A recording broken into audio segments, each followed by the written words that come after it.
بسم الله الرحمن الرحيم السلام عليكم ورحمة الله وبركاته كلنتي وناكسن خيارتنا مeel kasta oo joogtaan kusoo dhawaada barnaamijka maxaa cusub oo adahan oo kala uga barateen barteena barnaamijka waxaan diradda ku saari doonaa isla markaana aanu ku eegi doonaa kulamadii habeenkii xalay tiro wareega 16 ee Mondialka dunida ee Qatar xulka qaranka wadanka Croatia oo gudbay islamada Brazil labada xul oo isku dhacay isla markaana Casemiro oo wajihi doona saaxiibkiisii Modric sheekooyinkii waaweyn dunida kubadda cagta ee wararkii ugu dambeeyay soo kaliibsiga Liverpool oo iclaamisay iyaduna maxay iclaamisay waan idin hayaa wararkii ugu dambeeyay waliba kuwa kale halkan ayaad kaga bogan doontaan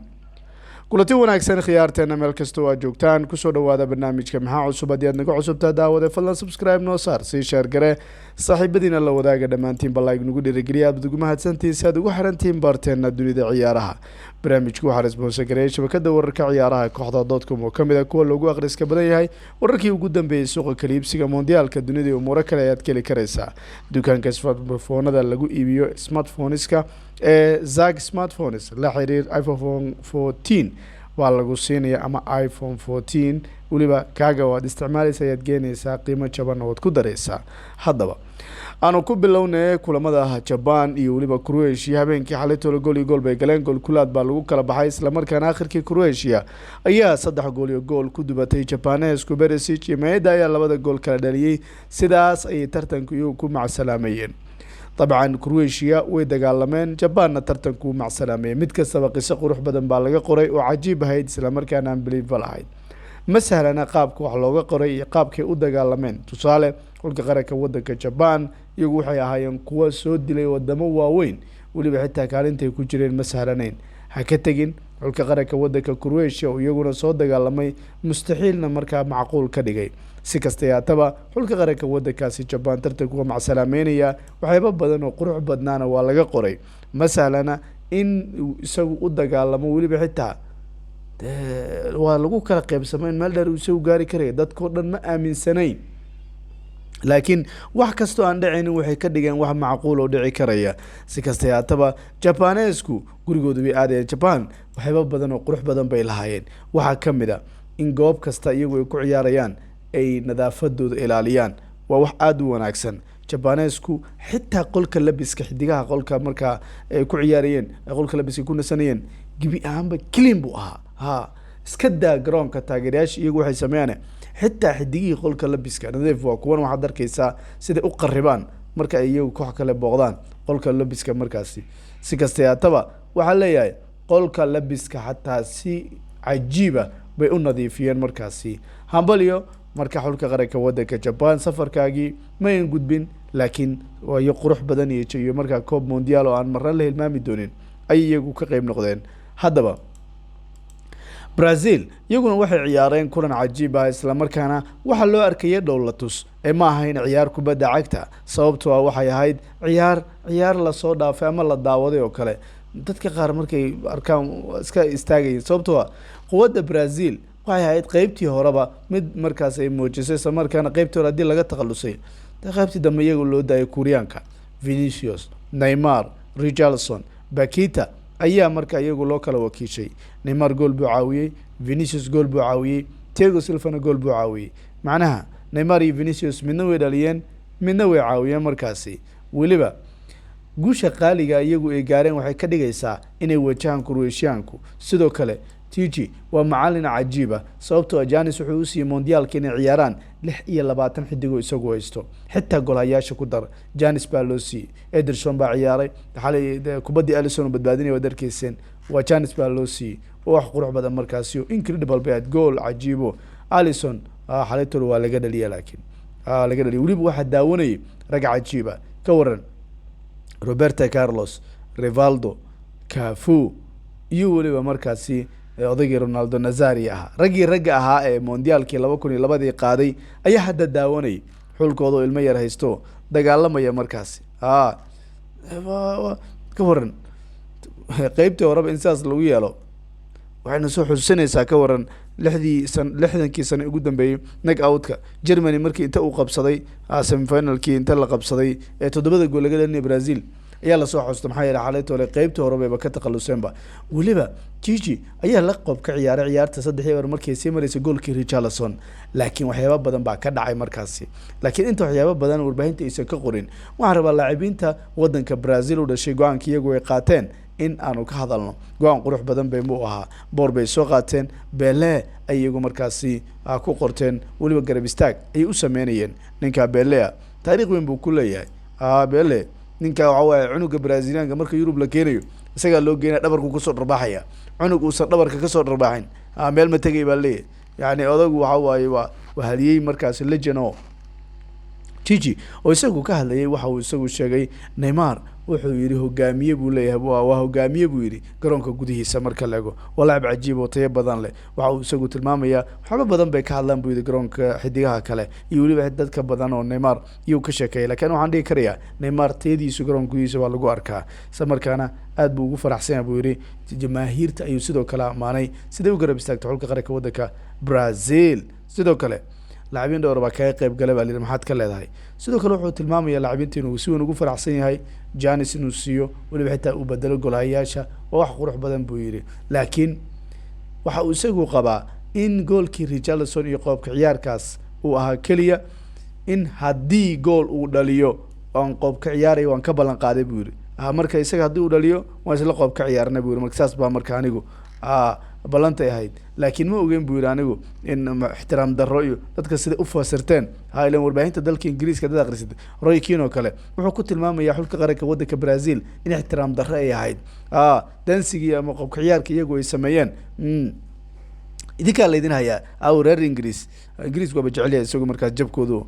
in aad u jecel waay darad buu lahaa waan rabaa in laga qaato buu yiri Jamal Musiala maxaa yeelay Jack Grealish iyo Declan Rice iyo Irish ahaan iyaga Soomaa waan naga qaateen buu yiri marka hadda dhamiyeen buu yiri marka si waa ku farxaya jabka Ingiriiska hadda si kasta yaataba Brazil baa meel ku joogta ama ku farax ama ku farxeen marka waxa uu isagu sheegay sumcad darro inay ama xushmad darro inay ahayd oo markaasi sumcadooda aan ka turjumayno isla markaan wax wanaagsan ayuu markaasi ma ahayn buu yiri kaligiis ma halaakiya warbaahinta reer galbeedka oo dhanba qodobkaas bay haystaa bandhigii dunida markaasi indha daraandiriyo dhanka ma hadlayaan waxay wax ku sheegayaan kaliya qoobka ciyaarkaas reer Brazil marka taageerayaasha dunida kubadda cagta waxay si weyn xitaa gaar ahaan kuwa Ingiriiska aad bay u dhaleelayaan TV-ga ITV aad baa loo dhaleelaya sababtoo waxa la yiri iskuma balance gareysna codka wariyaha iyo waliba markaasi muuqaalka la soo tabinayo codkiisa ee garoonka buuqa ka socday waxyaabo badan taageerayaasha marka madax xanuun bay marka dareemayaan baa leeyahay haddaba habeenkii xalaytoole marka Brazil guushaasi qaaliga ay iyagu gaareen waliba tababaraha xulka qaranka wadanka Korea waa darkeyseeno waa aad buu liitay markaas isagu ninka waa nin meel gaari uma ekeen baa leeyahay laakiin si kasta haataba ninka xulka qaranka ee wadankaasi Brazil u dhashay Neymar ayaa sheegay si weyn uga walsanaa xaaladda odagii ahaa markaasi Pele wuxuuna sheegay aad inuu ka baqay markaasi dhaawac in waqti dheer ku maqnaado waliba xitaa wuxuu yiri caawa dhan buu is ilaalinay inaan dhaawacana ma doonayn buu yiri markaasi sidoo kale Vinicius wuxuu yiri koobka anaga iskale koobkan Pele dartiisaan buu doonaynaa buu yiri cid kale yaa agtiisa ku arkeen aniga koobka meel kan maba ka maarana buu yiri anaga idinka ama qayliyan waa rabnaa ma rabna dhaha doontaan waliba tababaraha xulka qaranka wadanka Japan isagoo waxa la arkay madaxa hoos u raaricinaya inkastoo anaga dad muslim baana waxaas wax macquul ma aha laakiin macnaha fahamka ujeedadu waxa uu ka waday marka ujeed ahaan laga hadlayo taageerayaasha inuu qadariyo si kale laakiin qofku wuxuu ixtiraami kariya tabriir ama qiil ma noqonayso qaab sidaas ah laakiin qof muslim ma aha isagoo garanaysa marka si kasta aataba waxa lagu leeyahay xulka qaranka wadanka Brazil habeenkii xalaytoole Neymar marka fariintaas buu isagu u diraya dhaawac baan ka baqay buu yiri aniga ciyaarto dhanba tababaraha xulka qaranka wadankaasi Koreana Paulo Bento si rasmi ah buu isagu isku casilay adagu shaqadii waa ka tagayo intaan lagu fiijin iska bax buu yiri war sheeko baan idin hayaa caawa xulka qaranka wadankaasi Morocco waxa lagu leeyahay darbaxaba ku dhici karaysa waliba xitaa Walid Raki waxa leeyahay Walid Raki ama Kraki la yiraahdaa walidkan